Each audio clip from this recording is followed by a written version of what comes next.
itu kita berikan prioritas untuk mendapatkan formasi, kemudian THK 2 kita berikan prioritas untuk mendapatkan formasi, kemudian guru non-ASN yang terdaftar di Dapga minimal 3 tahun kita berikan prioritas.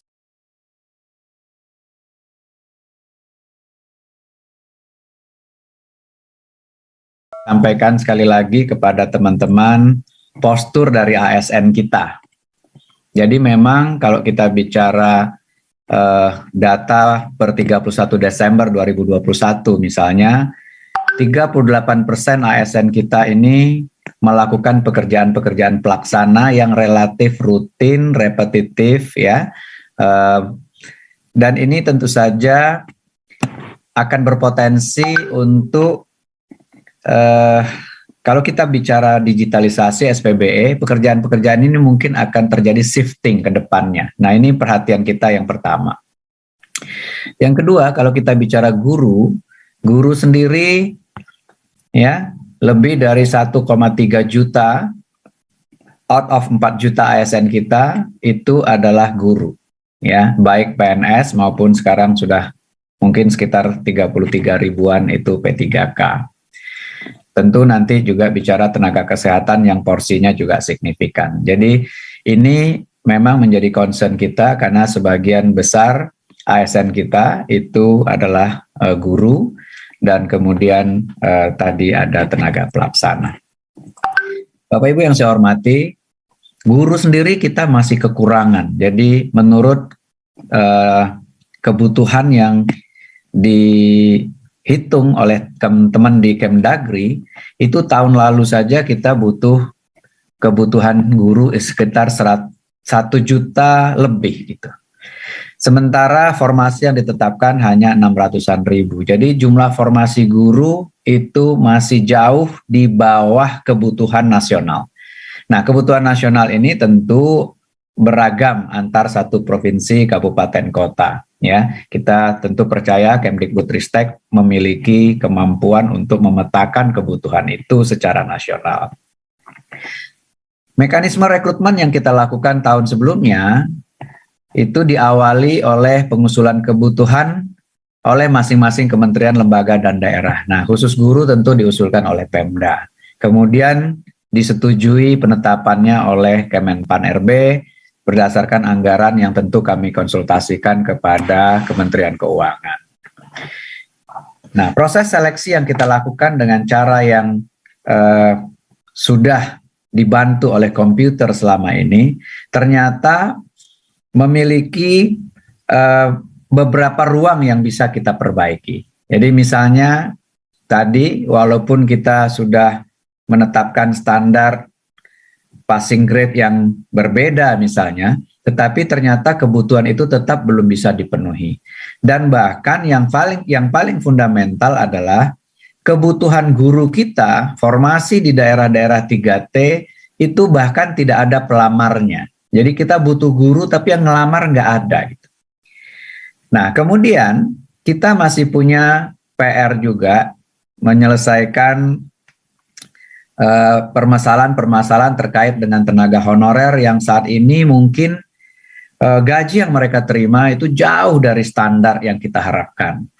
Dan walaupun sudah diberikan kesempatan dengan menurunkan passing grade misalnya, tetapi khawatirnya passing grade diturunkan yang lulus juga bukan tenaga honorer atau bukan tenaga-tenaga yang selama ini sudah bekerja di sana.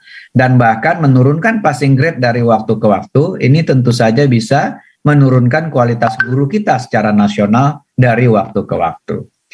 Jadi kalau kita lihat pekerjaan rumah kita tentang tenaga honorer ini, itu sudah berlarut-larut sejak tahun 2005.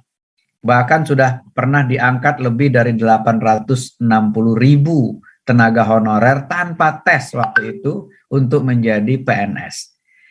Tetapi sisa yang 60 ribuan yang tidak memenuhi kriteria, ternyata begitu didata jumlahnya membengkak menjadi 600-an ribu.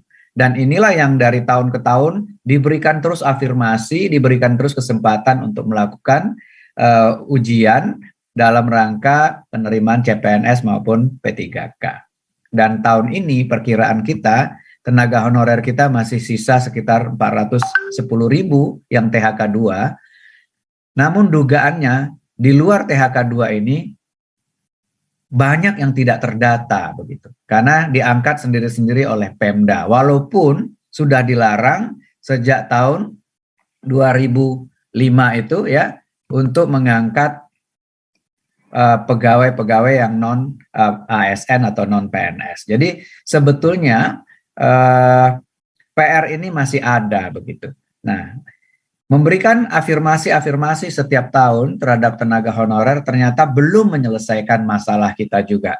Karena itu kita lihat ya statistik kita tahun lalu, kita belajar dari tahun lalu, dari kebutuhan 1,2 juta formasi yang disiapkan untuk PPK itu 500-an ribu, kemudian yang lulus dengan yang belum lulus itu ternyata banyakan yang belum lulusnya.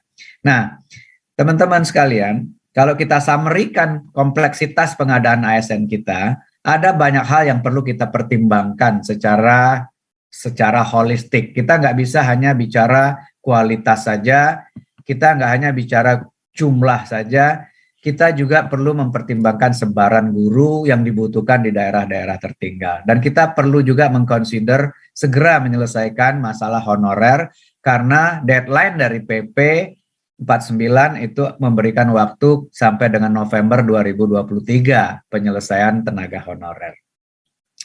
Jadi Permenpan 20 2022 ini terkait dengan rekrutmen PPPK JF Guru ini mempertimbangkan bagaimana kita bisa memenuhi jumlah guru dengan kualitas yang lebih baik, dengan sebaran yang lebih baik, dan dengan memberikan kesempatan yang lebih baik kepada tenaga honorer yang sudah bekerja lebih dari 3 tahun di sekolahnya. Ya, karena itu perlu ada breakthrough yang kita lakukan. Dan breakthrough yang kita lakukan ini antara lain kita tuangkan dalam kebijakan umum. Awalnya kebijakan umum pengadaan ASN 2022 yang sudah disampaikan melalui surat edaran Menpan RB. Pertama, kita nggak tahu sebetulnya jumlah pasti kebutuhan ASN ini ke depan seperti apa. Karena digitalisasi, SPBE, dan lain-lain, dan tenaga pelaksana kita yang jumlahnya porsinya 38% tadi. Karena itu 2022 ini kita fokus dulu merekrut PPPK, sambil kita data ulang kebutuhan PNS kita akan seperti apa ke depannya. Dan PPPK pun fokus kita yang utama adalah pelayanan dasar, yakni guru dan tenaga kesehatan. Jadi memang arah kebijakan umum pengadaan ASN kita 2022 ini kita persempit dulu, kita fokus PPPK karena PNS kita sedang kita kaji betul kebutuhan ke depannya seperti apa. Jangan sampai kita rekrut berlebihan pada saat digitalisasi SPBE diterapkan, kemudian kita kelebihan orang dan kemudian kita terpaksa harus melakukan PHK. Tentu itu tidak ingin kita harapkan begitu. Nah, kemudian kebijakan juga harus lebih berpihak kepada THK 2 yang memang sudah dimandatkan sejak lama untuk diselesaikan. Jadi ini fokus kita, dan karena itu kita ingin kawan-kawan Pemda berani mengusulkan formasi khususnya guru dan tenaga kesehatan sesuai dengan kebutuhan yang direkomendasikan oleh Kemendikbudristek dan nanti oleh Kemenkes untuk tenaga kesehatannya, dan kami tentu juga ingin memastikan dukungan dari Kementerian Keuangan terkait dengan anggarannya. Jadi anggaran nanti kita yang akan usulkan, kita akan perjuangkan, tapi kawan-kawan fokus dulu ke pemenuhan kebutuhannya. Karena guru adalah pelayanan dasar dan kita masih butuh untuk meningkatkan SDM kita menuju Indonesia maju seperti yang dicita-citakan. Nah, karena itu mekanisme baru rekrutmen PPPK guru tahun ini, formasi tetap diusulkan oleh Pemda, tetapi berdasarkan rekomendasi dari Kemendikbudristek, karena helikopter view-nya ada di Kemdikbud, nanti Pak Iwan akan cerita kebutuhannya seperti apa. Kemudian berdasarkan itu kami akan berkonsultasi dengan Kementerian Keuangan untuk menetapkan kebutuhannya. Dan begitu kebutuhannya ditetapkan, kita akan melakukan seleksi tidak seperti kemarin, tetapi berdasarkan prioritas. Dan prioritas pertama tentu saja yang sudah lulus ambang batas tahun lalu, tetapi kalah bersaing, ya untuk mendapatkan formasi. Tahun ini akan kita berikan kesempatan pertama untuk mendapatkan formasi. Kemudian berikutnya adalah THK 2, akan kita berikan juga kesempatan untuk mendapatkan prioritas terlebih dahulu.